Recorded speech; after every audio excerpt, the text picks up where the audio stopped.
Good morning, everyone. Welcome to our Friday morning trading session. Friday before a holiday weekend. Woohoo! Let's get the screen share going. Yes, Aspen, I'm with you, TGIF. Okay, let's take a look here at the NASDAQ on our Eagle Trend Trader, and you can see that after the close through the Asian session and the European session, very quiet. Market really didn't go higher or lower, just kind of resuming where we left off yesterday.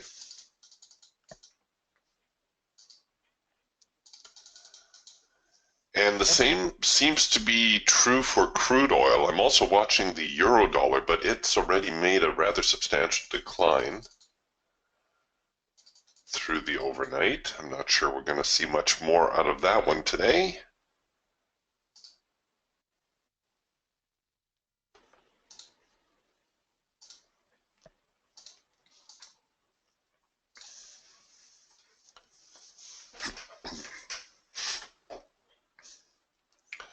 Might have to wait a few minutes here for the market to get its bearings. Yesterday I mentioned that because of the holiday weekend, I halfways anticipate traders to get busy early, get their business done, do all their paperwork, and then grab the kids and the camper trailer and away they go.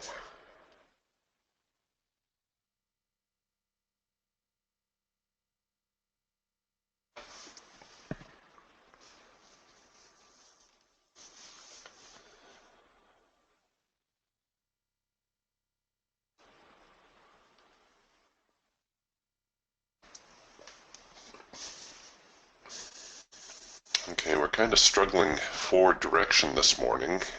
We are getting a red bar buy signal here on the hawk, which we could short.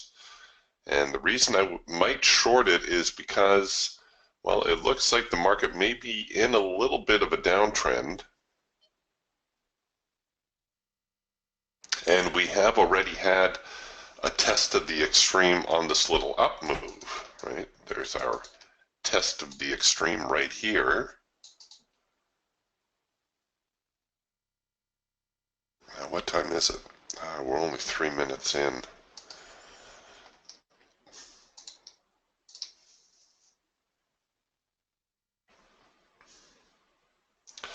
The thing about the red bar buy signal on the hawk, you don't have to be too anxious about taking it. You can use it as an early warning that maybe the trend is coming to an end, and it's almost always followed by a first micro macro cross signal, which we know is a higher probability signal. Oh, here we go on the Raptor. Now we're getting a cloud crossover signal. I'll just punch into that one. And what I'll do is I will roll my stops back a bit to be above this last swing high.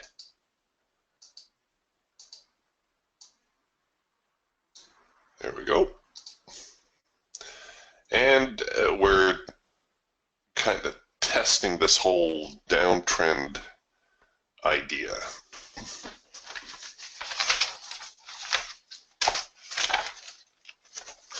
Again, we're only 3 or 4 minutes into the session, so this is a very early trade, especially by my standards.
So we took a bounce off the primary support line pre-market, took a bounce off of the median line just off the market open. So we're really pretty much pegged between those two support and resistance levels. I suppose you could even bracket those. Buy above the median, sell below the primary support if you were so inclined.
Well, I'm kind of debating rolling my stop a little.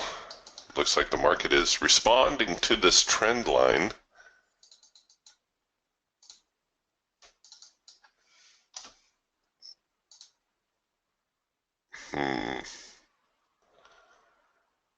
All right. That's all you get right there. Might be a little bit early.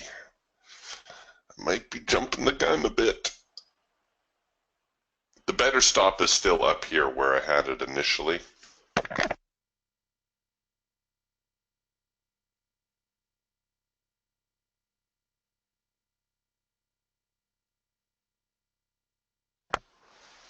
Ooh, they flinched just ever so slightly. I thought for sure I was going to get tagged there for a second. Not out of the woods yet. We've got this little bear flag thing happening. If we can get below here, at least get, one or two bars in our favor. That would take a little bit of heat off my position.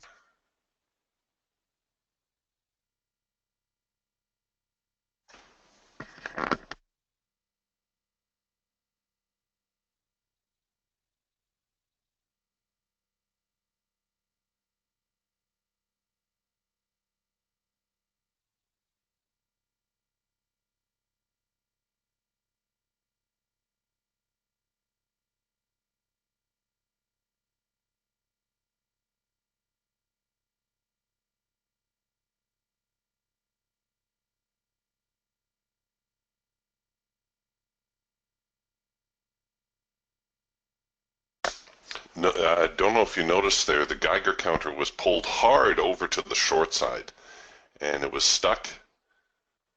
There we go. See how it's moving and holding?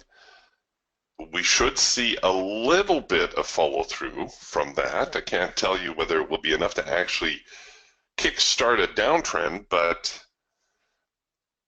we should see some attempt to move the market lower.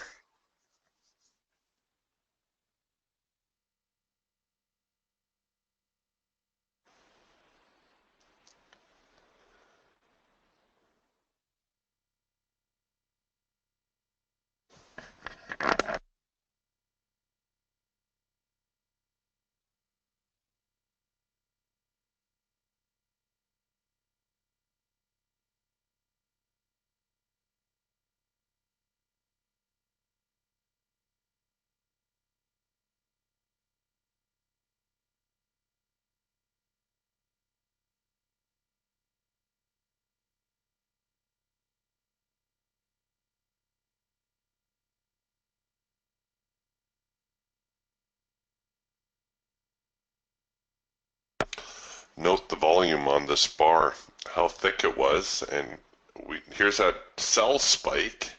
It's making its way through.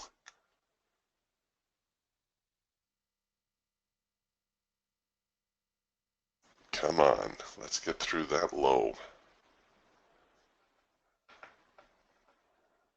Please.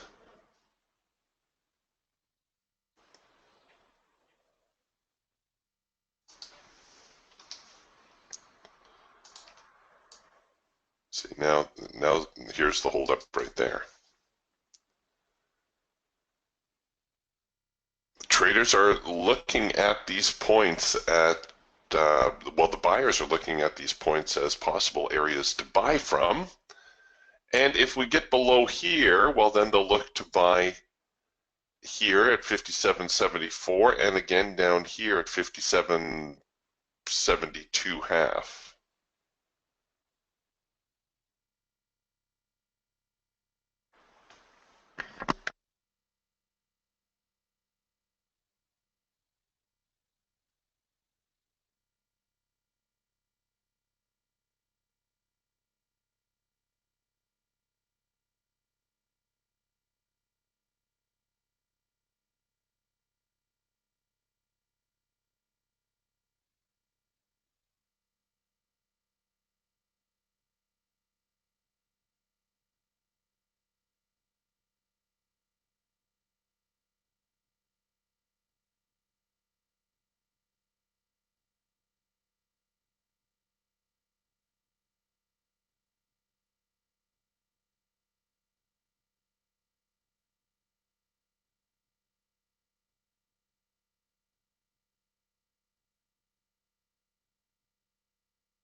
Doggone it.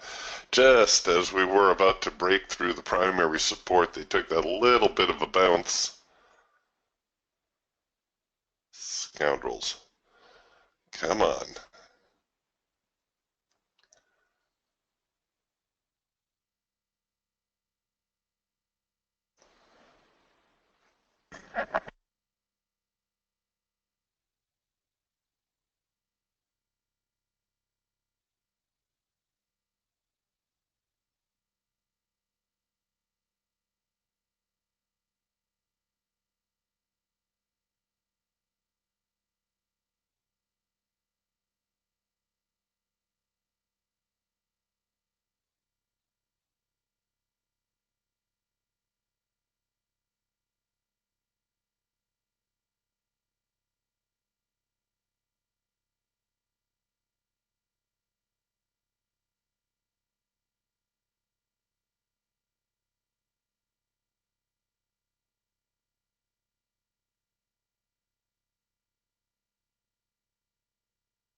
Yeah, I was afraid of that. Here we come now with our counter trend signal. It's all just a big sideways mess here at the moment. You can see we're no longer honoring that downtrend line, and it looks like the buyers are going to give it a poke. The Geiger counter kept pulling over here to the long side. Well, that was unfortunate. I thought for a moment there I was going to be able to ride that one out.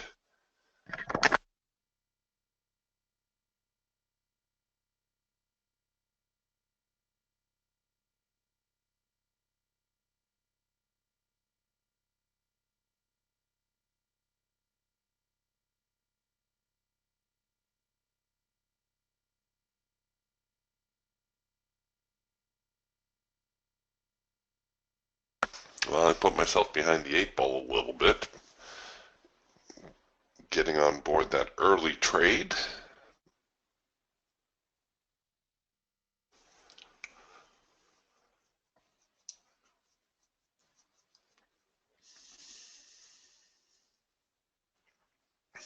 We'll see in a moment whether the high of the morning is going to hold. If it was just a little bit of bad timing. So far, no other signals. Got a bunch of yellow bars here in the hawk. The eagle filter band is just too neutral, really.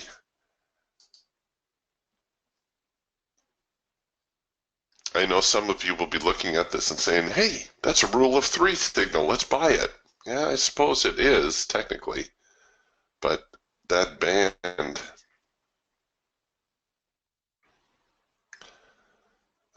is just ever so slightly bearish.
So they've drifted back up to the median line, and now we are just kind of hovering again, just pegged between these two zones.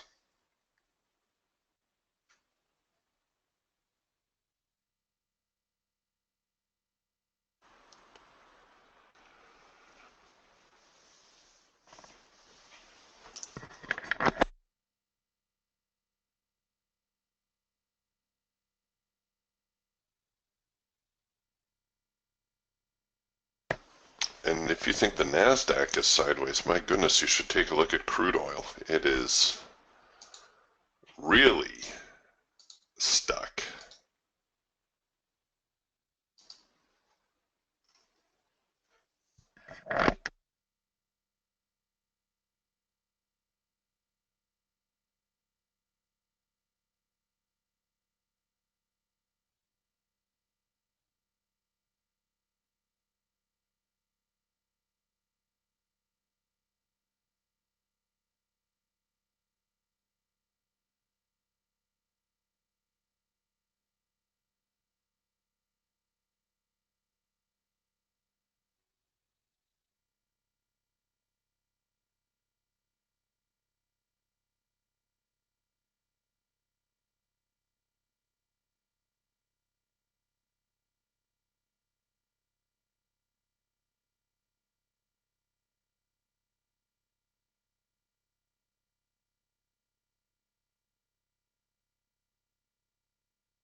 There we go. Sorry, I lost you there for a second. We're just producing a cloud crossover signal now to the long side, and it almost seems like if they're not going to try to the short side, if they're not going to follow through on the short signals, then maybe we should try it to the long. Now, the market's still very sideways. Obviously, we've got the overnight highs to deal with, and I think those are pretty close to yesterday's highs as well. Yes, they are. So there's a little bit of room here, but it is a chance. We had a first micro macro cross print here, and we're also printing a trend change signal.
Okay, they're trying. They're trying to muster. You see here our Geiger counter pulling over.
All right, here we go. At least now we have a little bit more structure to build on, and well, look at that. It's almost the end of opening range when I got my buy signal.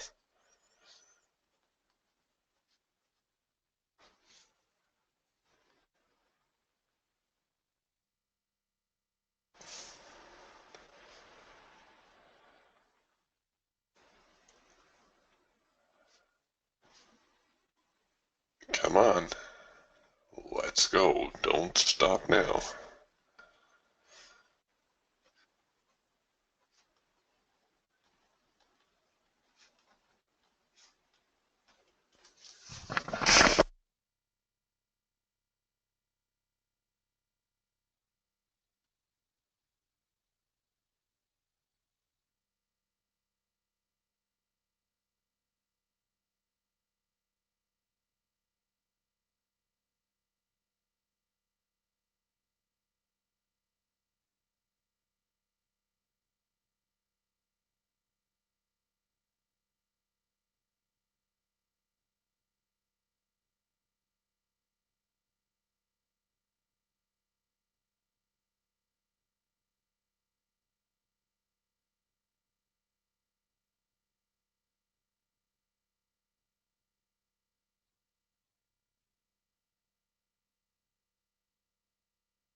Yeah, they're just not wanting to do much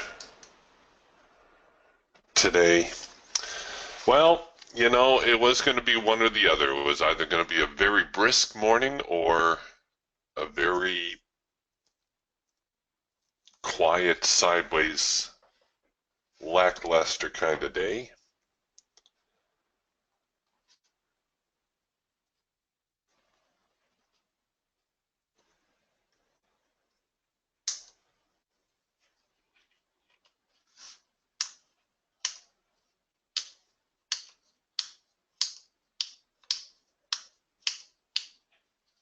Yeah, like Aspen says, tight-banded clouds. Okay, Aspen's also asking, Eric, when you get time, can you explain the trade forecaster, especially what is scalp and scale? Now, I think you're probably referring to the swing.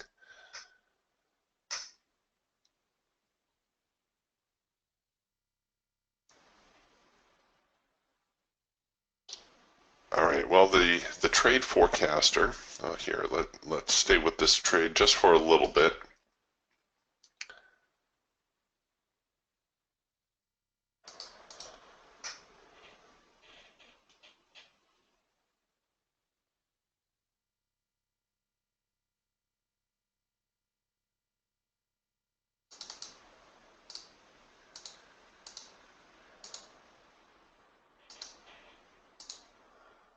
All right, we'll turn this on autopilot. Pardon me. Okay, trade forecaster. I happen to have my trade forecaster here on my Eagle Trend Trader. The trade forecaster is a tool that attempts to tell you what the current market environment is and then what the next market environment is most likely to be. It does this in much the same fashion as a weatherman does when he tries to predict the weather. A meteorologist will look at things like temperature, wind speeds, barometric pressure, cloud formations, humidity, all kinds of stuff. And they will compile all this information and they will say, okay, last time these weather conditions were present, this is what the weather was. Well, the trade forecaster works much the same way. It looks back at the history of the chart and it says, the last time these market conditions were present, this is what happened. We have the three modes. We have trend mode, swing mode, and scalp mode. You can see right now we are in scalp mode, and It's saying that in about 15 minutes time, we will be moving into trend mode. Hooray, that would be nice. Scalp mode means that, well, here, let's start with trend mode because it's a little bit easier to understand. When the market is in trend mode, and it was pretty much in trend mode all day yesterday, it means that, well, very often we will get a more pronounced move, which is what we always think of when we think of a trend, but sometimes the move will not be this big. Sometimes it may only be this big through here. But one thing you will notice when the market is in trend mode is that it will tend to follow through a little bit better, and the pullbacks will be small or non-existent. You see, I know this part was in trend mode because this was all that there was in terms of a pullback. The trade forecaster may have actually switched over to swing mode through this portion right here before going back into trend mode. So when you're in trend mode, again, you're going to anticipate a little bit more follow through, but the volatility is going to be down in terms of pullbacks. The volatility will be down. So how will I play that? Well, if I anticipate the market's going to be in trend mode, I may try to have a larger profit target. I may try to run out part of my position, maybe have a runner in play. I might be more comfortable running a tighter stop because I'm not anticipating a great big pullback against my position. Let's go now to scalp mode. Scalp mode, as you might expect, is the exact opposite of trend mode. When the market is in scalp mode, we're going to get a lot of this kind of stuff going on. We're going to see less follow through. We're going to see more significant pullbacks.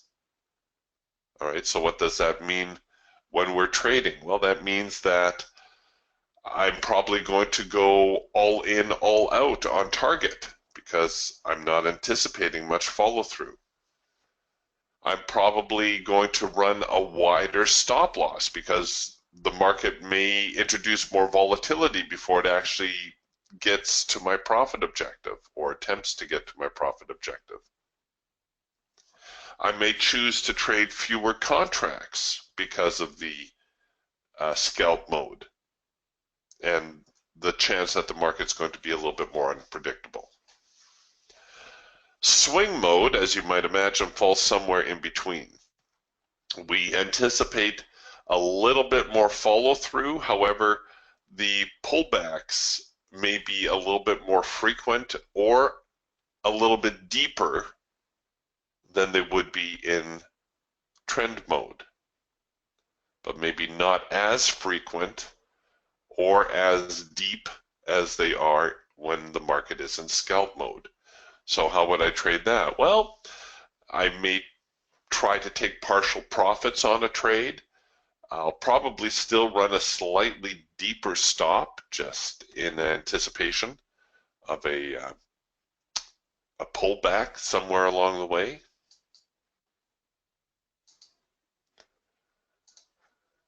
All right, so we're up here. We're just kissing the profit target. You can see I got in a little bit late. Had I gotten in on the hash mark, I would have realized my profit, but trades at break even, and it looks like I'm going to get tagged at break even. Got it.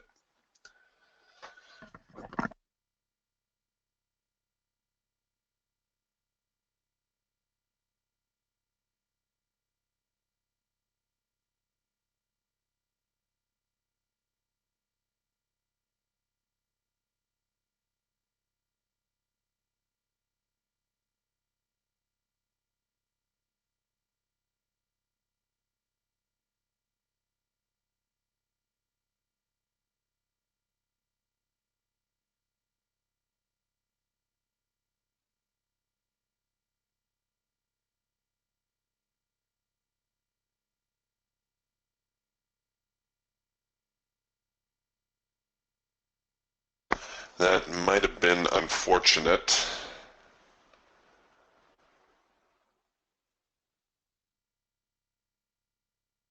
Because it does seem like there is a little bit more oomph to the upside.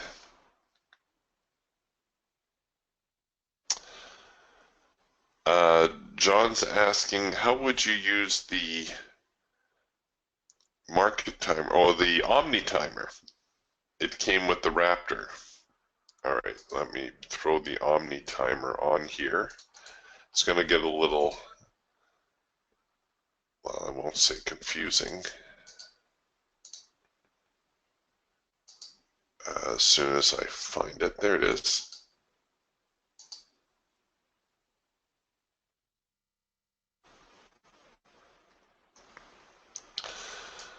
All right, so the Omni timer, oh, looks like I need to make some adjustments here.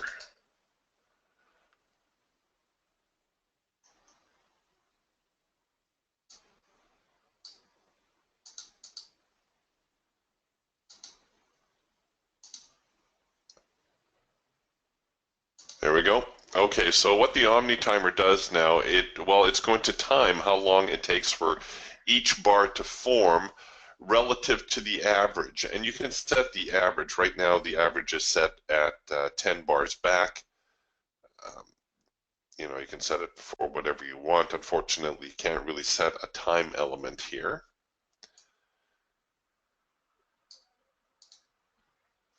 The notion behind the Omni timer is that when the market has momentum, the bars will be forming more quickly. So if you see, you know, these bars form faster and you produce a buy signal, you might be inclined to take the trade.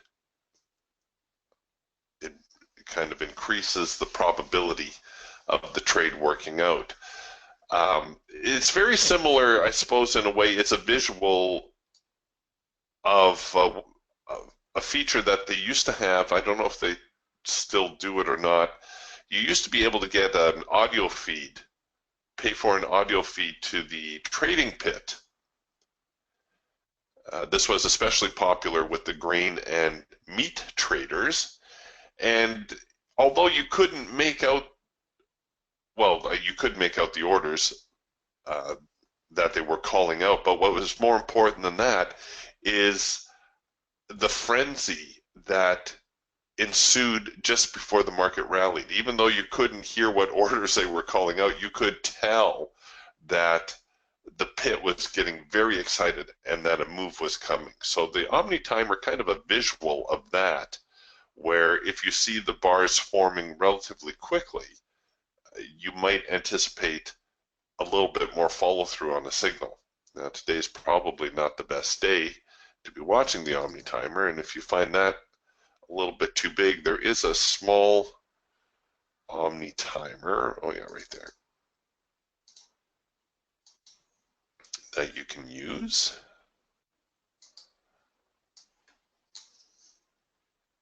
It tells you the same thing. So right now, relative to the other bars, things are very slow. It's taking 4 minutes and counting to build this bar. And that is taking us very long relative to the other bars. So it's, like I said, it's a visual of a momentum type tool so that you can judge what kind of momentum might be in the marketplace.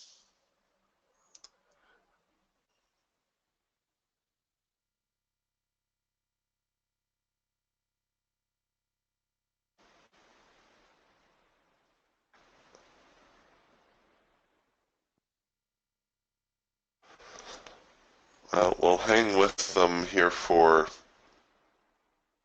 another 15 minutes or so, but I have a feeling there is nothing going on today. I think they all packed up their toys and left for the Hamptons.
I'm wondering whether we're going to see another test of the extreme here,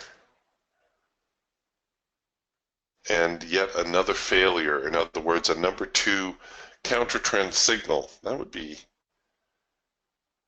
interesting.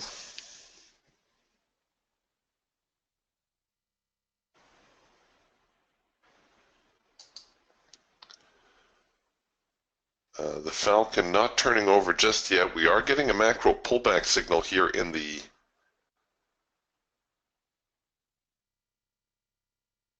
Hawk.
All right, here we go. We've got actually a late filter entry in the Falcon.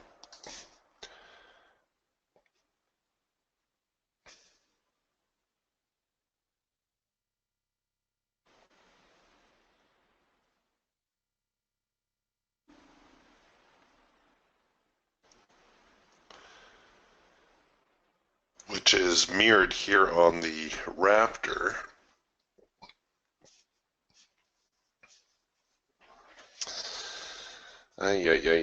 Do I really want to try that?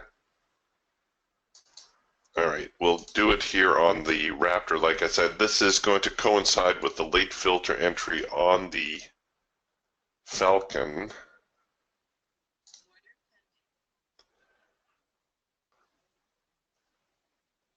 What I was looking for, however, was a failure at this point and a sell signal. Actually, I don't even need to risk it this deep. I'll probably, if I get filled, I'll probably end up bringing my stops up here relatively quick.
Peter asking about the parameters of the trade forecaster. Said I tried to put it on my chart, but all I got was a white line. All right, let's take a look here. So the trade forecaster, you need to set your market open time, and that's going to be based on your computer, your time zone. Other than that, there's no real changes to make.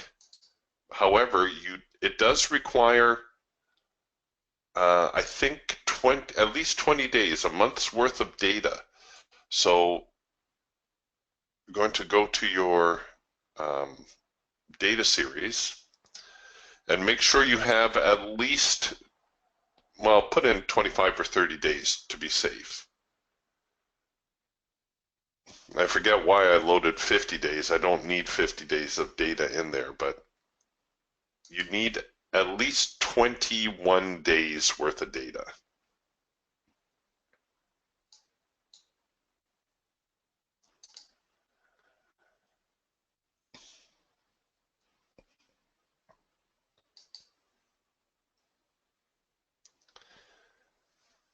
And that should get you squared away, Peter.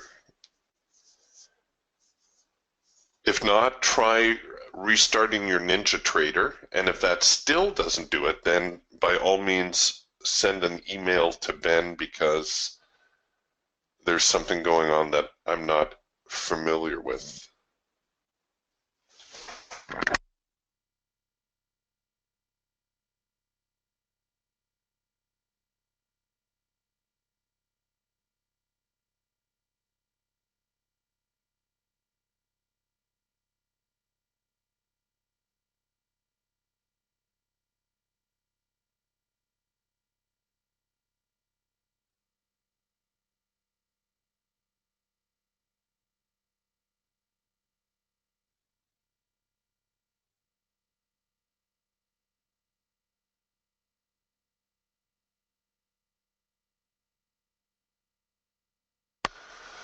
Well, to say this is painfully slow might be a bit of an understatement.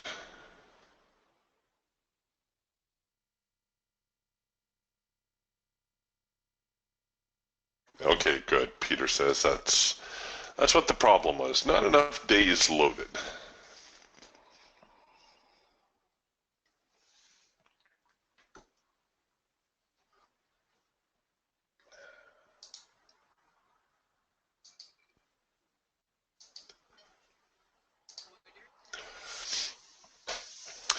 Well, we'll see now whether they reverse on themselves and they give us a sell signal. That will be a counter trend signal, our soft edge sell.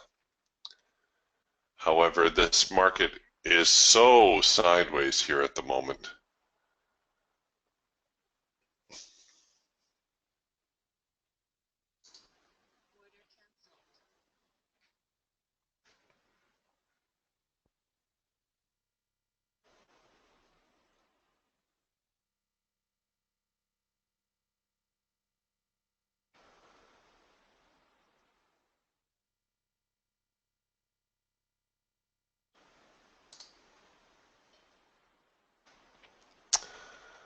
Well, you know what, gang? I think it's almost time to pack up shop and call it a week. Get out there, enjoy the sunshine. I hope that you have a nice holiday weekend where you are. And I will see you on Tuesday. Obviously, no trading on Monday. The markets are closed. I will see you on Tuesday. And hopefully things will loosen up a little bit for us and we'll be able to snag a couple good trades. Before we go, I'll deal with Aspen's question. Aspen asks, Eric, sometimes I lose my trailing stop and trade manager, but it is still in my control panel. If you are in a trade,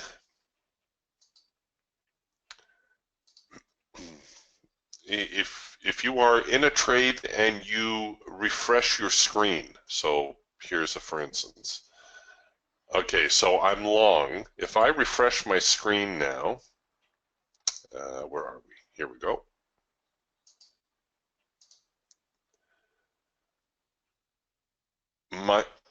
My trade will disappear, but oh, see now it says it's closed, but really, unless they change that, it's still in my, yeah, see my orders are still working. So you're going to end up managing your trade from your control panel window. The thing to do is not mess around with your trade while it's working. Otherwise, the only other way that I know that you can eliminate a trailing stop is to actually exit out. So if you have a stop in play and you actually exit out, it will disappear.